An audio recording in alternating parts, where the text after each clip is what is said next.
Sadly, I have something I would like to talk with you about if you have a moment. Have you thought more about what we talked about earlier? I am still waiting on your answer.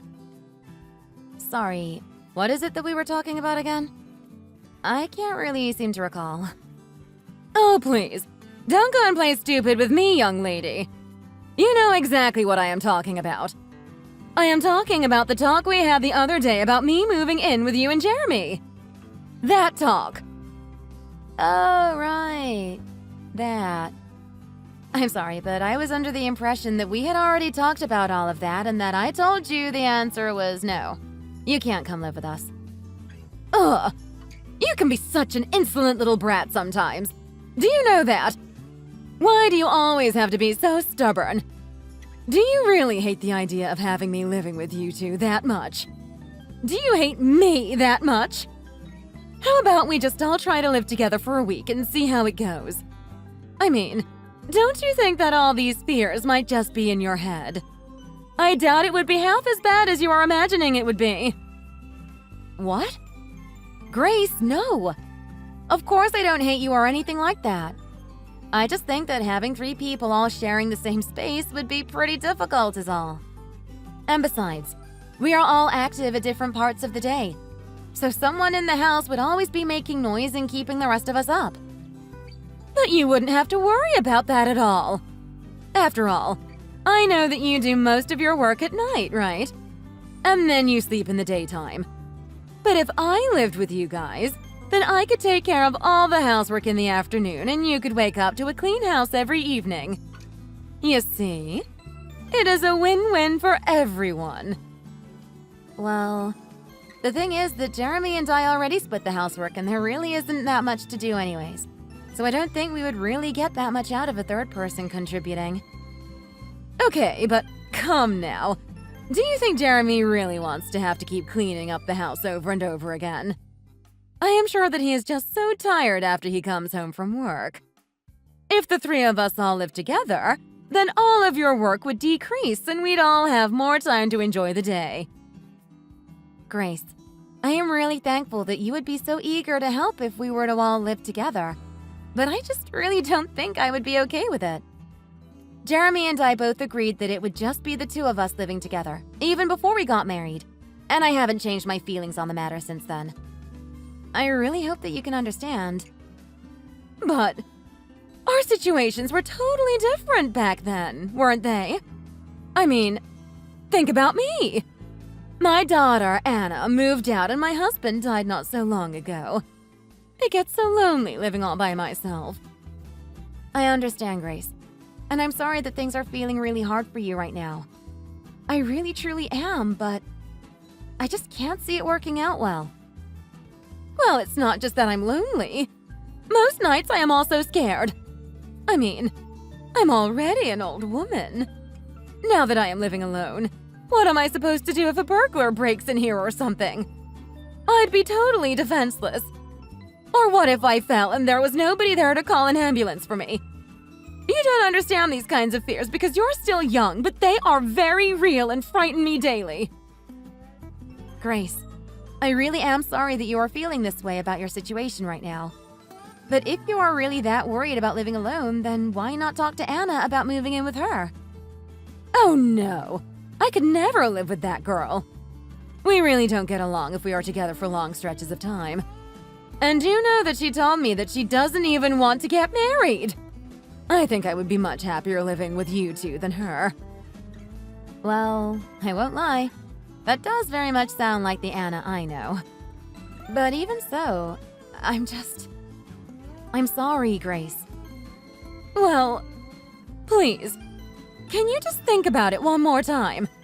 If you are worried about how I will pay for myself, I still have lots of money left in savings, so there is nothing to be concerned about there. And I promise that I won't cause any trouble for you both while I am there.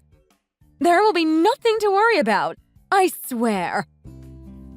Grace, I can't apologize enough, but this is something that Jeremy and I agreed to before we were even married. I think that even if I try bringing it up with him, that the answer is still going to be the same. I can't believe this. You both are really going to make a poor old woman live by herself in this dangerous world we live in. don't you two even worry about me anymore. Just, please, talk to him about it one more time for me. There is no rush for an answer.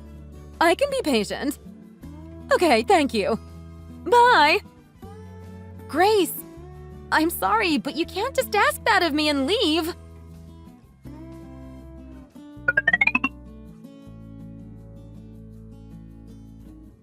Sally, I just got a text from Jeremy and I am very confused. He told me that he still doesn't want me to live with you both. Why didn't you convince him to let me move in like I asked you? I didn't try to convince him of anything. I already told you the other day that the answer was no. But didn't Jeremy tell you that we talked it over again anyways and the answer was still the same? Of course I did. But you were supposed to convince him. That was what we agreed on. I really do not remember the talk going like that. By the way, just what exactly did Jeremy say to you when you two talked about it?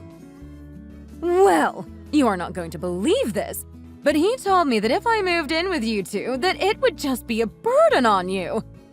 Isn't that ridiculous?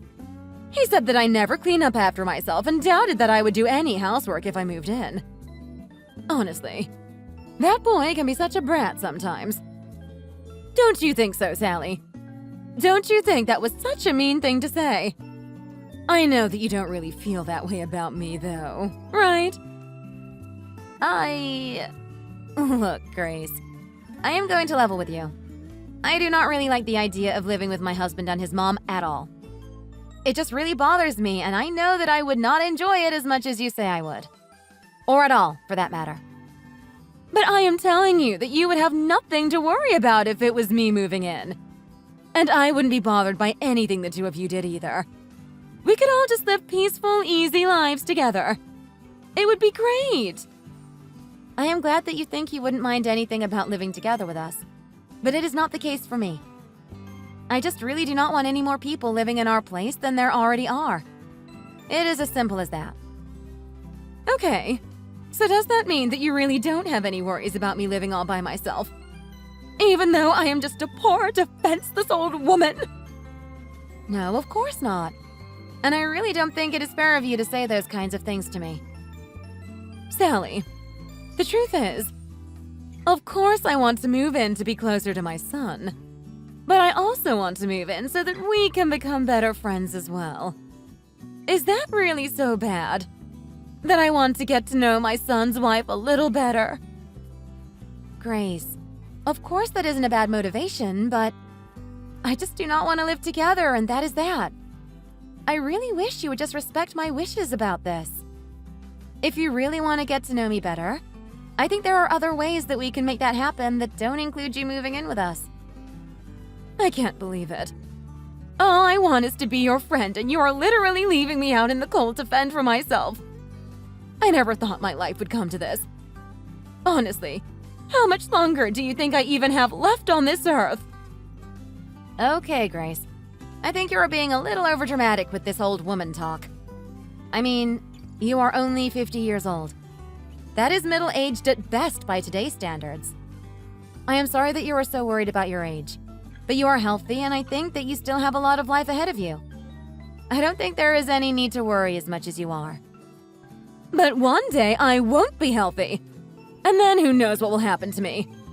Who knows how much longer I will last after that? I mean, my husband wasn't much older than me when he suddenly passed. What if that happens to me? How will you feel then? You can't just pretend like I'm not your problem until it's too late. You're right, Grace. I'm sorry. I didn't mean to be insensitive about Harold's passing.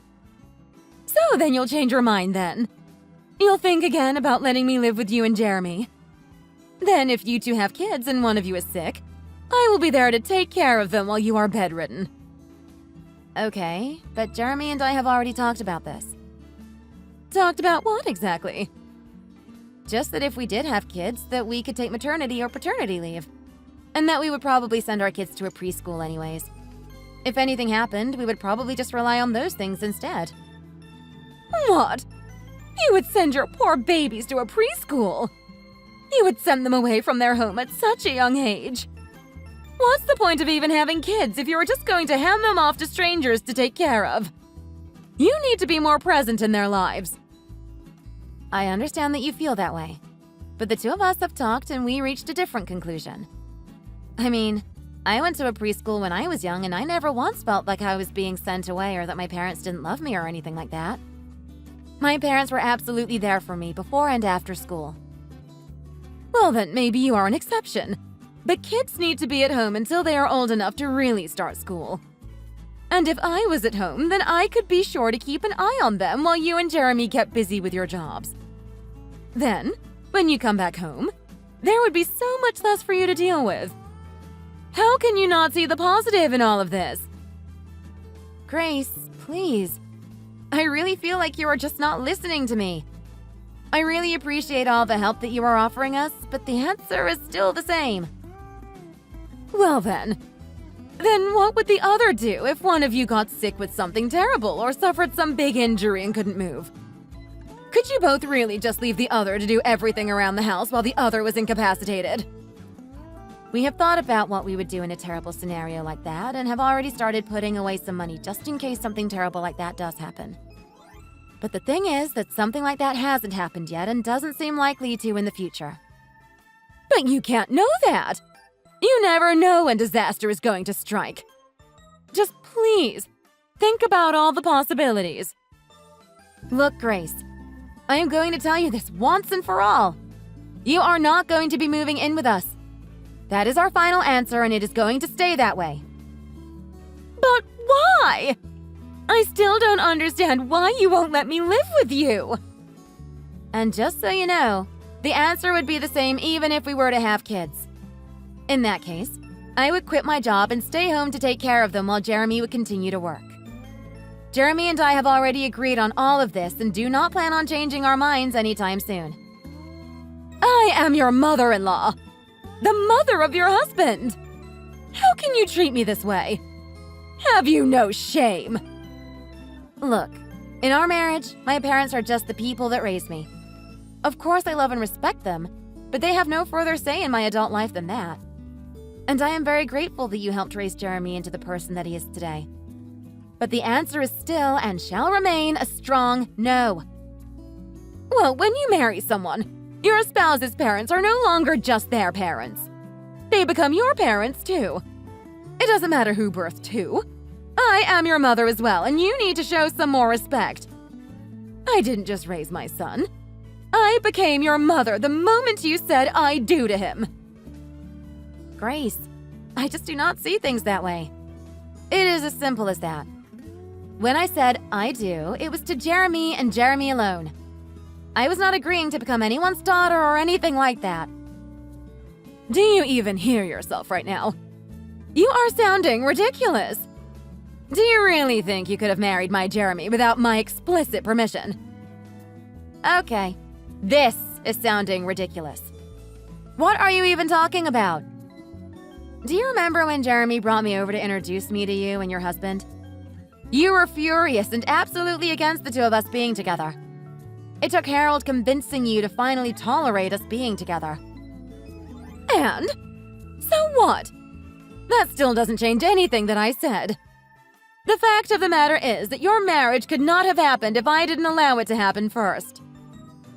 Well, I am sure that at the time you certainly felt that way.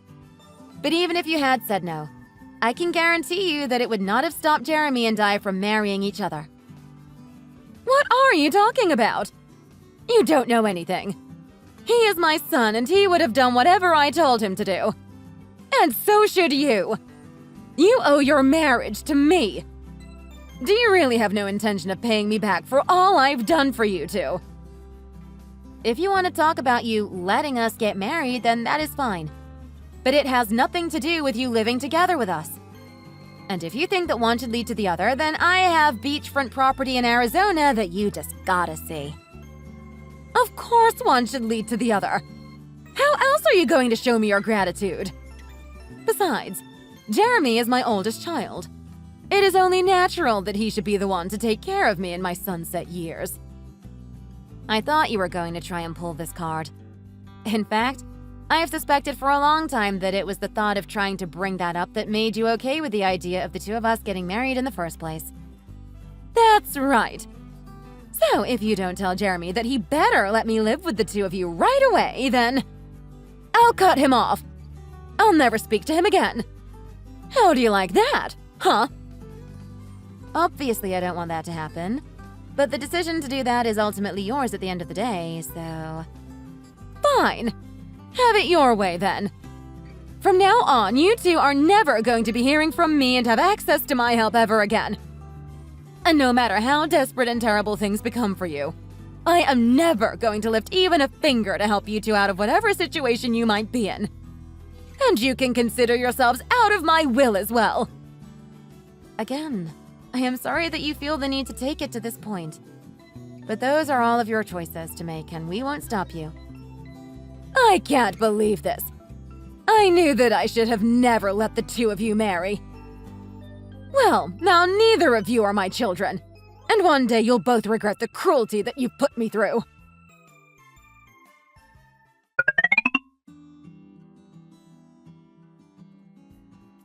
Hello.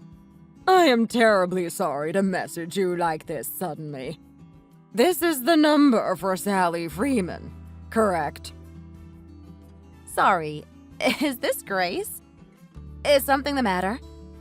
Why are you talking to me like that? Again, terribly sorry to be messaging you like this. Yes, this is the number for Grace Freeman's phone number. But my name is Carl Gray.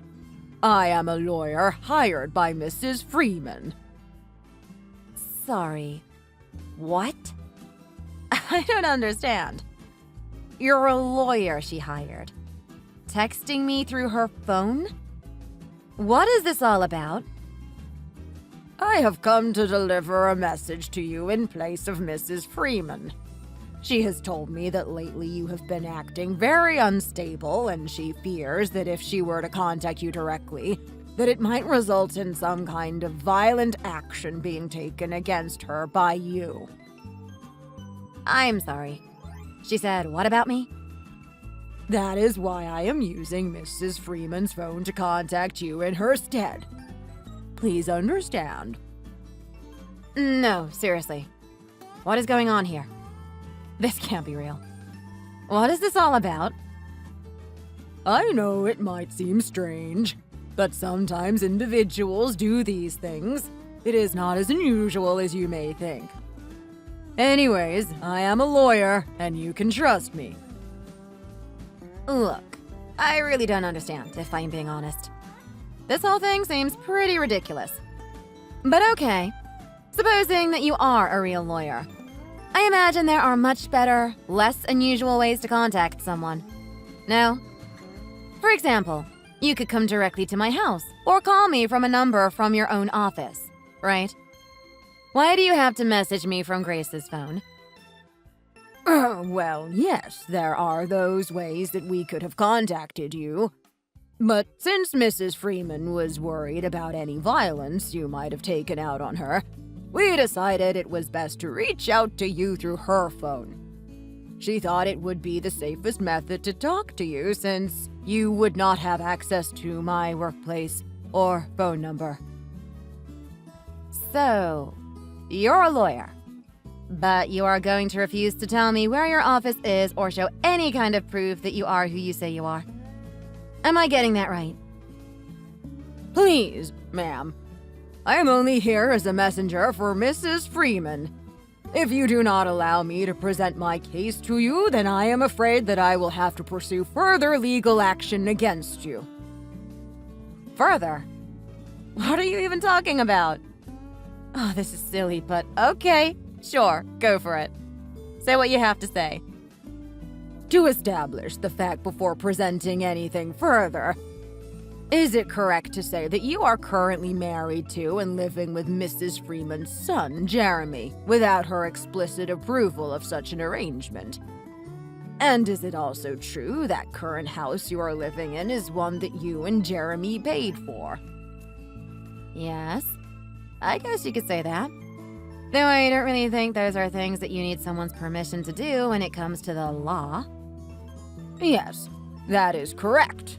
You do not need Mrs. Freeman's permission to buy that house. However, I have been hired to inform you that the current home that you and Jeremy Freeman are currently occupying is, in fact, in violation of the city's building code. Are you aware of this fact? Wait, what? What are you talking about? What violation? The house is in violation of the city's building code, as I have just stated. Given the fact that living in and maintaining a home in violation of said code comes with legal penalties, I am hereby serving you notice that you, Sally Freeman, must vacate your domicile immediately or face further consequences. What even is this? This is ridiculous. The house plans were inspected before ground was ever broken. I'll humor you, though. What part of my house exactly is in violation? I have evidence of many such violations sitting here before me on my desk. Okay, then. I formally request that you allow me to see your documents for myself. I am afraid that without first having your explicit agreement to vacate your home, that I will not be able to show you the countless violations that you are currently guilty of. So basically, you are asking me to leave my home without first seeing a single shred of evidence for why I should have to. Do you really think that is how the law works? And besides, why are you talking as if I would be the only one required to leave the house? These are complex legal matters that are best left in the hands of professional lawyers such as myself. Do not question them. As for your inquiry, yes, only you would be required to leave. After which point Mrs. Freeman will rebuild the house according to the city code. To put it in simple terms, you, Sally Freeman, are required to vacate the house, which will probably be occupied by Grace and Jeremy Freeman. And can you tell me just how it ends up with me being the only person made to move out? None of this is making any sense. If I am understanding the situation correctly, the deed of the house is currently in your name, correct? You will sign over your house to Mrs. Freeman and vacate the premises immediately, or my firm will be forced to take swift and brutal legal action against you. And just what might this swift and brutal legal action entail, huh? You will be forcibly removed from your home by officers of the law. You do realize that this whole lawyer act you've been putting on is just absolutely ridiculous, don't you? This is no act. I am a very serious lawman, and the law is not to be trifled with. I have been hired by Mrs. Freeman to protect her interests and the integrity of the law, and I take my job very seriously. I see. I am so sure about that. You are hereby served with a 1-week notice to vacate the premises. If you have not done so in the allocated period, then I will be forced to begin preparations to have you forcibly evicted. Thank you for your cooperation. I am sorry, but this whole thing seems a little one-sided to me.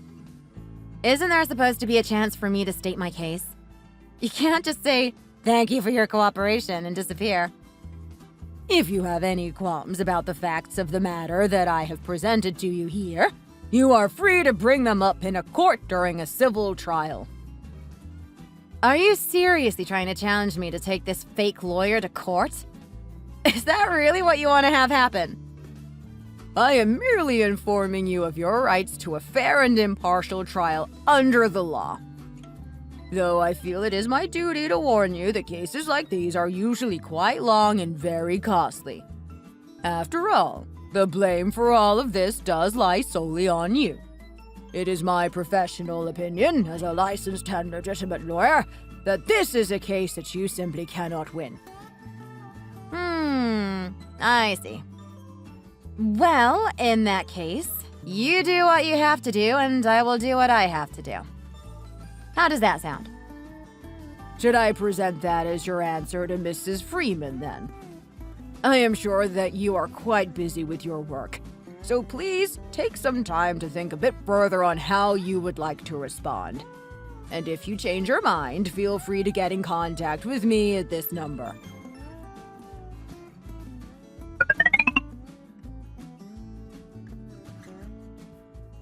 Hello. I am terribly sorry for messaging you so suddenly. This is the phone for Miss Grace Freeman, correct? Hello? Yes? This is she. Sorry, may I ask who this is messaging me? Good. Pleased to meet you. My name is Dan Lansbury. I am a lawyer hired by my client, Mrs. Sally Freeman. Excuse me. You're a lawyer? Wow, she really did go so far as to hire a lawyer. Nah, no way. I don't believe it. Show me proof that you are who you say you are, or quit wasting my time. Yes, of course. I am so sorry to bother you. I tried going to your house to speak to you personally, but it appeared that no one was home. I have actually tried calling you several times, but got no answer. However, if you search this phone number, I am sure that you would be able to find my firm. And if you chose to come by, then I would be more than happy to show you my business card. Wait a second. You came to my house? Are you really a lawyer? And this isn't some kind of joke. No, ma'am. Here, I will send you a picture of my business card. I hope that serves as enough proof for you. Wow. So you are a real lawyer. Sorry, I just really didn't think that Sally would have gone so far as to hire a lawyer. Well, if I understand it correctly, you were the first to approach my client with a lawyer that you hired. In fact, that is what I would like to discuss with you today. Oh, right. That. So, then what about it? What would a lawyer like you want with me? Well, I had a couple questions about the lawyer whom you had contacted my client. I was wondering if you might be able to share with me the name of his firm. Well, I couldn't share information like that with you. Oh, well, may I ask why not? Why not? My lawyer asked me not to. Lawyer's code or something like that. Pardon my saying, but I don't think it is that you don't want to tell me. I think it is rather that you can't tell me. The reason for that being because your lawyer doesn't actually exist. Is that correct? Excuse me. And just what is that supposed to mean? Of course I have a real lawyer. What is this really about? Quit messing with me. I am sorry, but the only information that you have given about your so-called lawyer is his name. And yet you can't, or refuse to, provide any way to contact him or even where he works. I am sorry to say, but if that is all you can provide, then I do not think that you really have a lawyer at all. Well, that was just because my lawyer told me that I didn't have to give anyone that kind of information. Well, that may be all well and good, but the fact is that a lawyer should not be giving you that kind of legal advice. If a lawyer refuses to show any proof of their certifications, then I really do not think that that is a trustworthy lawyer. Okay, I have had just about enough of this. Carl Gray is a real and legitimate lawyer. Of course he really exists. I have had just about enough of this silly little game of yours. I am afraid that that is simply not true. He does not exist. And just how do you know that? Where is your proof that he doesn't exist? Well, okay, if you say so. But if he really says that he is a lawyer, then please tell me how I might reach this Mr. Gray. But I've already explained to you that I can't do that. I promised him. I just can't. Mrs. Freeman, are you aware that impersonating a lawyer is against the law and a criminal offense? What? What are you saying? What are you trying to imply? I am saying that impersonating a lawyer is against the law and has consequences. And while they may not be as serious as other crimes, the fact of the matter is that it is illegal for someone to pretend to be a lawyer when they are not. Do you need me to explain this to you any further? Wait a second. Just hold on. Okay, I get it. So, I guess the secret is out, huh? You figured out that I was just pretending to be Carl Gray. Yes, in fact, it was not that difficult to parse out at all, if I'm being honest. But I had a good reason for doing so. This has got to matter, right? Sally and my son. They built their house in secret and I felt threatened. Do you understand what I'm saying? No, sorry. I'm afraid that I'm not really following you. Well, that's... Okay, wait, I got it. What if you become my lawyer instead? I can pay you with the money we get when we sue the pants off of Sally. If you help me, I promise that I'll make it worth your while. You'll be rich. I am afraid that I will have to pass on that offer. I was hired legitimately by Mrs. Freeman, and I have no interest in working for a criminal lawyer impersonator such as yourself. What? Just who do you think you're calling a criminal? I am calling you a criminal, of course. And I do plan on reporting you both to the state bar as well as the police. Okay, wait, please. Just hold on. You don't have to do this. Do we really have to get the police involved? Surely it isn't that serious. I just wanted to scare my daughter-in-law a bit for the way that she and my son were treating me. But I didn't know it was a crime. It was just a big misunderstanding. I am sorry, but this isn't a problem that will simply go away just because you didn't know that what you were doing was a crime. Okay, fine, I get it. You drive a hard bargain, but I'll pay you 3 times. 3 times whatever Sally is paying you to make this all go away. Then you can come and work for me and we can go after Sally together. I don't want or need your money, Mrs. Freeman. And I certainly will not let myself be bribed into becoming your lawyer. In fact, I intend to prosecute you to the full extent of the law for what you've done. I will see you in court. What? You mean you're going to sue me? I'm going to have to go to court? But why? I didn't even do anything, really. You stopped me before anything really bad happened. I heard that you threatened my client with forced eviction from her home under false pretenses of a violated building code. And yet, my client, Mrs. Freeman, tells me that you failed to show any proof of these alleged violations. I am afraid that in such a case, I am really left with no other choice but to take you to court. But I am telling you that there is no need for all of this. It's just a misunderstanding. I was only trying to scare her a little. Isn't this all too much? I mean, I don't even know anything about the building code. I was just coming up with something so that I could make her feel a little pressure is all. Is that really worth taking someone to court? Well, I can assure you that there are no building code violations whatsoever present in the home of my client. And for your information, typically after a building is completed, it is inspected to make sure that everything is up to code. Then the owners are given a certification of inspection along with the deed. And that proof includes a date by which they should have their house inspected next. Well, I don't even know what any of that means. And some help that does me now. What am I even supposed to do with that information? I mean, I don't even care about the building code or anything like that. I was just trying to make Sally and my son get a divorce so that I could move in and live with him. Well, I am afraid that any chance of that happening is well behind you now.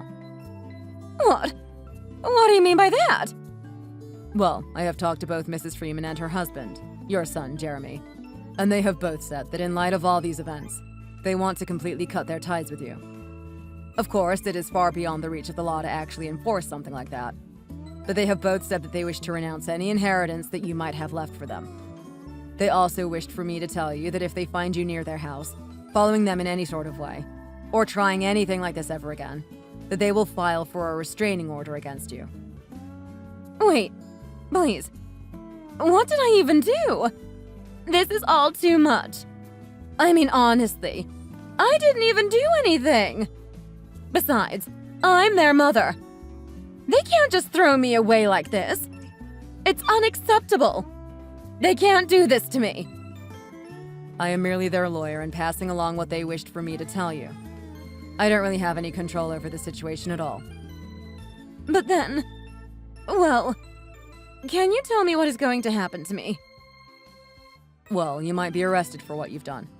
Or you might get away with just a fine. To be honest, I can't give you a clear answer without seeing how the case develops. You can't be serious. I'm Jeremy's mother. I'm Sally's mother-in-law. I'm practically her mother, too. They can't do this to me. You keep calling yourself their parent, but I am afraid that even if that were true, that still does not mean that you can do whatever you would like. Even children have rights. And the fact of the matter is that what you did was a crime. But I didn't know. How could I even know something like that was a crime? Well, whether or not it will be treated as a crime is ultimately up to the police and the state bar, not myself. But either way, I hope that you can take some time to reflect deeply on what you've done here. Please, wait. You can't just leave me like this. I'll have nowhere to go. You have to help me.